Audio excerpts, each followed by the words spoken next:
When I was 16, my parents planned a weekend trip to visit my aunt. I didn't want to go. I wanted to stay home, play video games, and hang out with my best friend, Daniel. Since we lived in a quiet, relatively safe neighborhood, my parents allowed me to stay behind as long as Daniel came over. My mom taped a list of emergency numbers on the fridge, and my dad reminded me to call if anything unusual happened. I promised everything would be fine.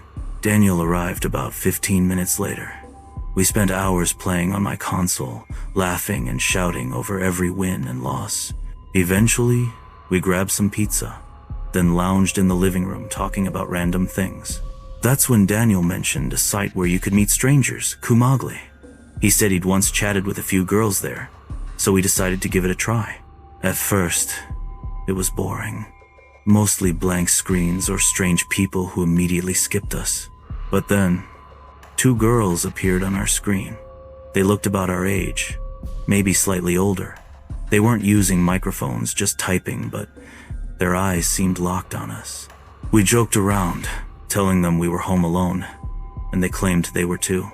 What unsettled me was when they said they lived in the same town as us, even the same area. Our town was small, and I had never seen them before. After about 15 minutes, they told us we were cute and suggested we hang out sometime. That surprised us. Girls never said things like that to us. Daniel, eager, quickly gave them his Snapchat username. But as soon as he sent it, their camera disconnected. No names, no goodbye, just gone. We shrugged it off and went back to gaming. Then Daniel's phone buzzed. A new Snapchat username, Lila, Rosa 9. It was a photo of the same 2 girls, taken outside on a street at night. The caption read, "Can we come over?" Daniel stared at me, grinning nervously. I shook my head immediately. Something about it felt wrong. He looked disappointed, but texted them back, saying maybe another time. Within minutes, another Zinap arrived. Then meet us at the park. Daniel begged me to go. The park was only a 10-minute walk away. I argued, saying it was late, but eventually caved in. I told him if anything seemed off, we would leave right away. He agreed. He Zinap'd them back, and they replied that they'd be waiting at the playground inside the park. The walk there was quiet, but my chest tightened with unease. I kept imagining shadows watching us. When we arrived, the playground was completely empty. Daniel checked his phone. They had opened his last message but hadn't responded. We waited. Minutes passed. Nothing. Just silence and the hum of streetlights. I told Daniel it was a prank and suggested heading home. He wanted to stay just a little longer. That's when we heard footsteps behind us. We spun around. A man dressed head to toe in black stood behind a tree, half hidden.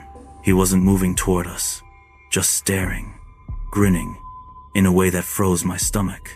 I whispered to Daniel that we should leave. He nodded, and we began walking quickly back toward the park's entrance. But the man stepped out, following us. My pulse shot through my ears. I glanced back. He was closing the distance.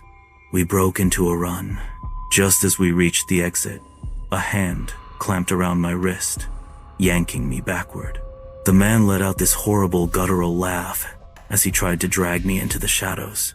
I screamed, kicked, clawed, desperate to break free. "Daniel, help!" I cried.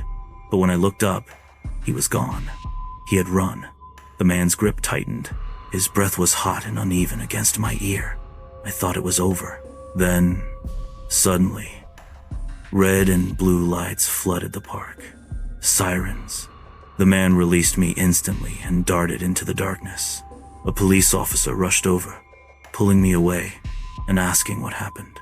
I explained between sobs, and he called my parents. They picked me up an hour later at the station. The police were still searching the park. At home, my parents were relieved I was safe, but furious I'd left the house to meet strangers from the internet. They made me promise never to do something like that again. The next day, Daniel came over with his dad. He apologized for running away and admitted he panicked. He said when he checked Snapchat later that night, the account Lila Rosa 989 was gone, completely erased, like it had never existed. I still wonder who those girls were, or if they were even real.